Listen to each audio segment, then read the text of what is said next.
Yuri Alberto, Malcom e Claudinho podem pintar no futebol brasileiro? No vídeo de hoje do canal do Nicola eu vou te contar que vários clubes já entraram em contato com os empresários desses jogadores a fim de ter mais notícias. Será que eles cogitam um retorno? Bora falar também sobre o Palmeiras, que enfim aceitou a pressão de torcedores e fez mudanças na comunicação. Tem ainda novidades sobre São Paulo e Corinthians que se enfrentam nesse sábado. Falo sobre a tentativa, será que tá rolando mesmo? Tentativa do Flamengo de contratar o goleiro Santos do Atlético Paranaense? Para completar, tem informações do Atlético Mineiro, falo a respeito do Botafogo, do Fluminense e muito mais, você não perde por esperar. Antes de começar, deixa eu só me apresentar, Jorge Nicola, jornalista esportivo, e criei esse canal no YouTube com quase 1.200.000 inscritos para deixar todos vocês super bem informados sobre as coisas do futebol. Bora começar contando que todo esse conteúdo é um oferecimento de 1xBet, a casa de apostas esportivas que é parceira do Liverpool, do Barcelona, do Chelsea, entre vários outros grandes clubes do mundo. Se você ainda não baixou, nem acessou a 1xBet, a gente resolve esse problema agora mesmo. Você vai pegar um link que eu vou deixar no comentário fixo, clica lá, faz seu cadastro e aproveita o bônus de 100% no valor do seu depósito para todo mundo que usar o cupom Nicola. Final de semana chegando, ótima oportunidade de você fazer um dinheirinho extra, sempre bem-vindo, concorda? Bom, bora começar o vídeo com informações sobre o giro de notícias. A primeira delas, Júnior Moraes, brasileiro naturalizado ucraniano, desembarcou na manhã dessa dessa quinta-feira em Guarulhos, muito emocionado, chegou a chorar ao ver os filhos. É que o Júnior Moraes sofreu bem mais do que os outros brasileiros, porque ao se naturalizar, ele correu o risco de ser convocado pelo exército ucraniano para combater os russos. O Júnior Moraes precisou fazer uma doação de quase 300 mil reais para conseguir deixar o país, se apresentou por aqui bem depois dos demais. De qualquer forma, a partir de agora está no Brasil e vai estudar alternativas e propostas. É mais um brasileiro possivelmente à disposição do mercado. Quero falar agora sobre a União Russa de Futebol, que vai à Corte Arbitral do Esporte, a última instância no mundo do futebol, para recorrer da decisão da FIFA e da UEFA de excluí-la da repescagem da Copa do Mundo.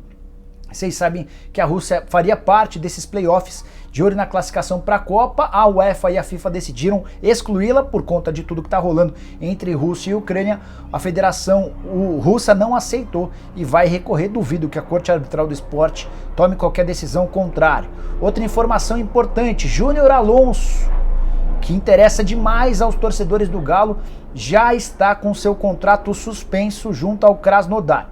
Repito, não é um contrato de rescisão, o contrato foi suspenso. O próprio clube russo tratou da seguinte maneira a situação, abre aspas: os atletas deixaram a sede do clube e vão treinar por conta própria, enquanto seus contratos serão válidos. Esse é um trecho de uma nota se referindo ao caso do Júnior Alonso e de todos os outros estrangeiros que foram liberados para voltar para os seus países e vão manter a forma por conta própria, continuam ganhando seus salários e não tem a liberação para rescisão do contrato. Para fechar o giro de notícias, quero contar que Churin foi suspenso no Grêmio por 15 dias, não terá salário por metade do mês, isso porque depois da partida contra o Mirassol, na última terça-feira, eliminação, ele acabou se envolvendo com uma das hóspedes, a hóspede acabou divulgando vídeo, a coisa foi descoberta e ele acabou pagando esse preço, não deve mais jogar pelo tricolor gaúcho. Para fechar o giro de notícias, duas informações importantes. Primeira delas sobre o Corinthians. O Timão espera anunciar nas próximas horas a venda do Gabriel Pereira para o Grupo City. Possivelmente ele vá para o New York City, atleta de só 20 anos de idade, que surgiu muito bem na temporada passada, acabou não conseguindo se fixar depois da renovação do contrato. E aí que vem a coisa curiosa. No ano passado o Corinthians chegou a anunciar que estendeu o contrato do Gabriel Pereira, mas o Corinthians nunca fez o registro desse novo contrato. E se você entrar na federação ou na CBF, você vai ver que o contrato que vale é aquele antigo, que termina em março, no fim desse mês. O Corinthians precisa dar uma explicação a respeito dessa história. O negócio com o Grupo City está sendo arrematado por algo na casa dos 5 milhões de euros. E a última sobre o São Paulo, 26 mil ingressos vendidos de forma antecipada para o confronto desse sábado entre São Paulo e Corinthians no Morumbi. Restam apenas ingressos para a arquibancada oeste, com preços variando de R$50, ou com preços de R$50, 25 para quem é sócio torcedor, além do camarote dos ídolos, esse com preço um pouco mais salgado, de R$350. Beleza? Quero falar agora sobre o Botafogo, que enfim é de John Textor. Todos os passos burocráticos já foram resolvidos. Na última sexta-feira houve a entrada de toda a documentação, como a gente passou pelo carnaval, a oficialização só se deu nessa quinta-feira. Agora dá para cravar que 90% das ações da Sociedade Anônima do Futebol do Botafogo pertencem ao norte-americano. Até por isso, o Botafogo vai ter direito nos próximos dias a um investimento de mais de 100 milhões de reais. Recentemente o John Textor colocou 50 milhões que foram utilizados para pagamento de uma série de dívidas da associação. Agora esses 100 milhões de reais chegam para reforçar o time de futebol. A grana deveria cair em até 2 meses, mas a ideia do John Textor é antecipar o repasse desse dinheiro para que o Botafogo possa ser competitivo o mais rápido possível. Vários nomes especulados, alguns já concretizados. Felipe Sampaio, zagueiro, e Lucas Piazon, meio atacante, são os 2 primeiros reforços da era John Textor. Luiz Castro será o treinador botafoguense, embora o anúncio ainda não tenha acontecido. Só para arrematar, vale lembrar que o Botafogo vai ter direito a mais ou menos 400 milhões de reais investidos pelo norte-americano. Quero falar agora sobre o Fluminense, que pode se sagrar campeão da Taça Guanabara nesse sábado. Taça Guanabara equivale ao primeiro turno do Campeonato Carioca, essa fase de pontos corridos, fase de grupos, né? O Fluminense tem 24 pontos contra 20 do Flamengo, que é o vice-líder. Se o Flu vencer o Volta Redonda no Raulino de Oliveira nesse sábado, vai chegar a 27 e não pode ser alcançado, restaria apenas uma rodada. Dessa maneira, o Flu pode ser campeão no sábado e a Federação do Estado do Rio de Janeiro já afirmou que vai levar a taça para o Raulino de Oliveira, levando em consideração a possibilidade de uma vitória do Fluminense. Tricolor que vem de 10 vitórias consecutivas, incluindo o Campeonato Carioca e também a Taça Libertadores da América. O Fluminense só perdeu na estreia da temporada quando foi derrotado pelo Bangu. Bora falar agora sobre Atlético Paranaense, Flamengo e o goleiro Santos.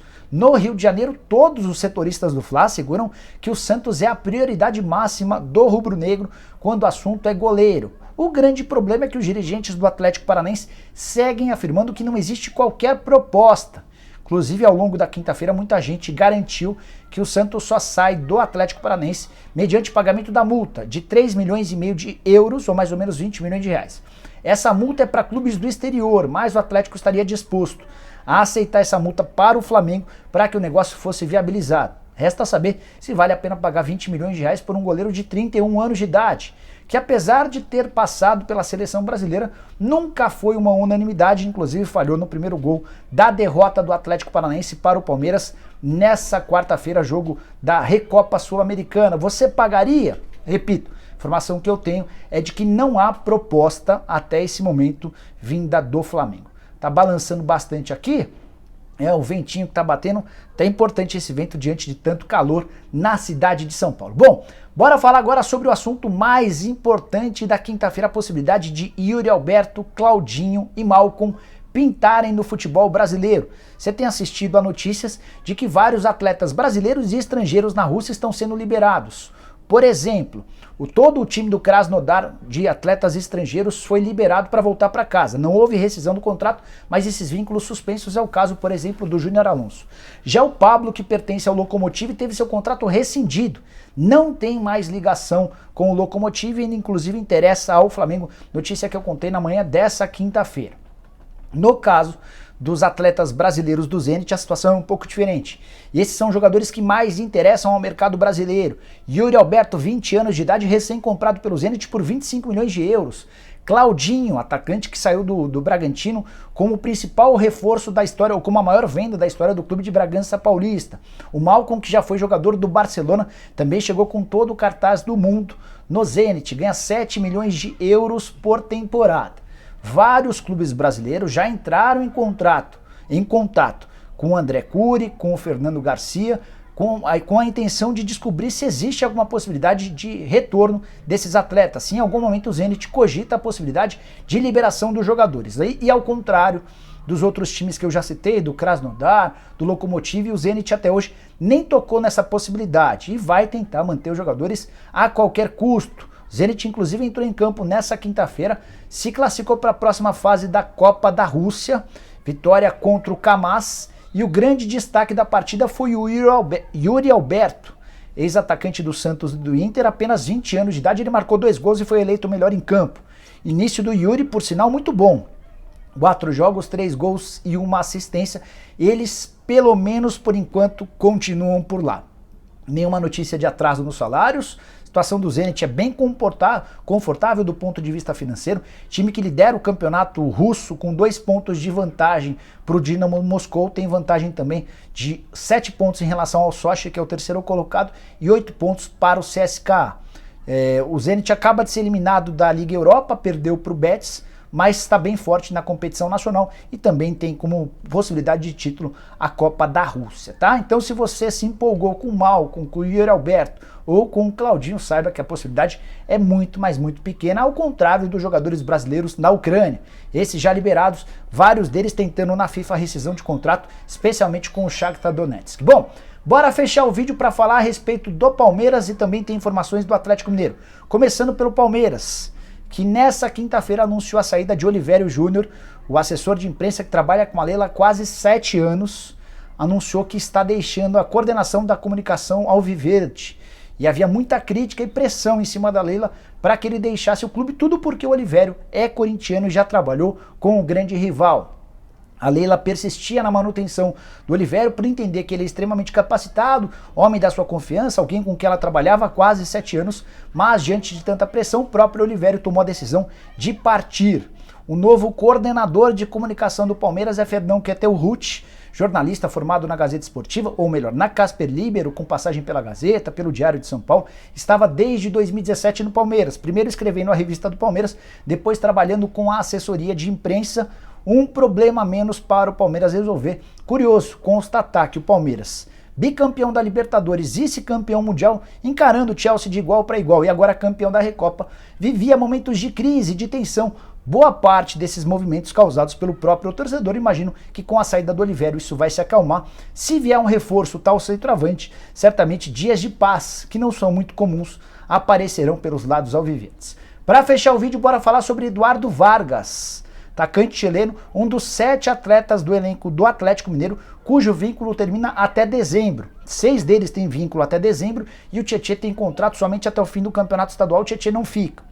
Os outros 6, cujos contratos se encerram em dezembro são, além do Vargas, Hulk, Igor Rabelo, Rafael, Hever e Mariano. Quero falar especificamente sobre o Vargas, que deu uma entrevista demonstrando a intenção de prorrogar seu contrato.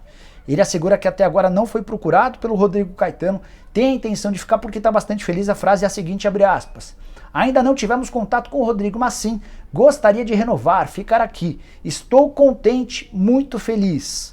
Temporada passada de 61 jogos, 15 gols e 7 assistências. Números até relativamente bons, o grande problema é o custo-benefício. Atleta dos mais caros do atual elenco do Galo, ele fatura cerca de R$1 milhão por mês entre salários, direitos de imagem e luvas. Valor considerado bastante salgado, até por isso a ideia do Atlético era vender o Vargas. Tô tentando descobrir com os dirigentes do Galo se vai haver a renovação do contrato. E você, aceitaria ou prorrogaria esse contrato? Use o espaço para comentários para deixar sua opinião. Não esquece também de deixar like, de se inscrever no canal. A gente se vê daqui a pouquinho por volta das 7h30 com o programa do Nicola. Abraço, tchau!